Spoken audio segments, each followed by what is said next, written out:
ចំការធូរ៉េនបែកអន្លង់សូមគោរពជំរាបសួរពុកម៉ែបងប្អូនជាទីគោរពស្រឡាញ់រាប់អានទាំងអស់គ្នាឥឡូវនេះខ្ញុំបាទសុភាវឌ្ឍនៈ Vlog បានពំនាំយកទស្សនីយភាពមួយដែលបង្ហាញអំពីចំការមួយកន្លែងដែលមានទីតាំងស្ថិតនៅក្នុងភូមិបែកអន្លង់ឃុំអរិយថ្នោតស្រុកស្ទឹងត្រង់និងខេត្តកំពង់ចាមដូច្នេះពុកម៉ែបងប្អូនទាំងអស់គ្នាសូមរីករាយទស្សនាជាមួយនឹងទស្សនវិជ្ជាក៏ដូចជាបរិវេណនៃចំការមួយនេះដូចតទៅជាមួយនឹងវីដេអូសុភាវឌ្ឍនៈ Vlog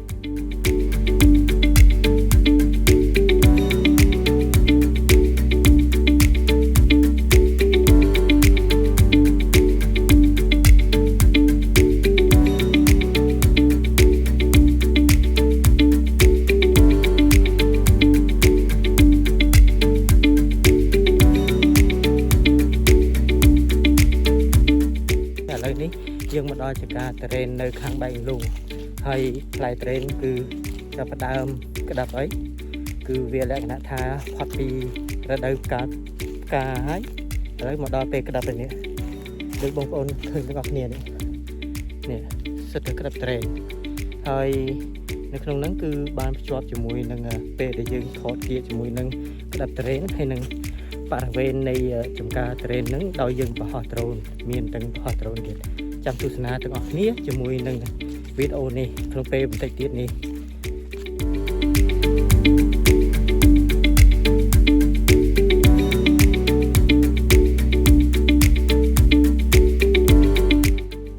នៅចន្លោះហោងនៃចង្ការត្រេនហ្នឹងគឺមានដើមទៀបប្រាំងផងដែរ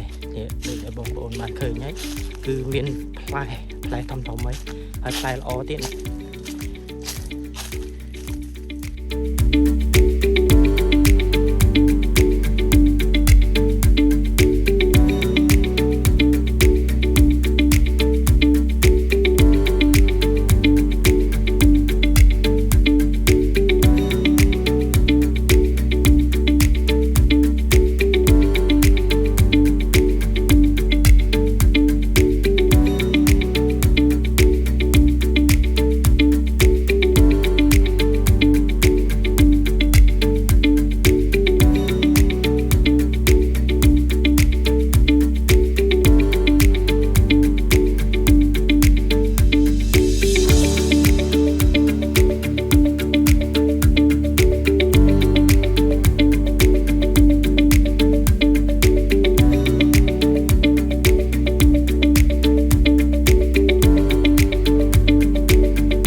បន្ទាប់អំពីពុកម៉ែបងប្អូនលោកយាយលោកតាបានទស្សនាអំពីទស្សនវិជ្ជាក៏ដូចជាបរិវេណនៃចំការទុរេនមួយកន្លែងដែលមានទីតាំងស្ថិតនៅក្នុងភូមិបែកអន្លង់ឃុំអរិយថ្នោតស្រុកស្ទឹងត្រង់និងខេត្តកំពង់ចាមមកឥឡូវនេះសុភាវឌ្ឍនៈ Vlog សូមខន្តីអធិស្ឋានអភ័យទោសរាល់កំហុសខុសឆ្គងដែលកើតមានឡើងដោយចេតនាឬក៏អចេតនាក៏ដោយចុះនៅក្នុងវីដេអូមួយនេះឥឡូវសម្រាប់វីដេអូដែលយើងថត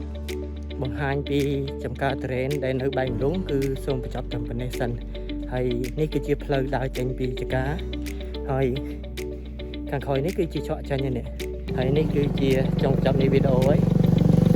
សូមអរគុណនិងសូមគោរពលាជូនពរឲ្យអ្នកទាំងអស់គ្នារកទទួលទានមានបានការវិគុំតិចតិចជុំសុខដុមរមនា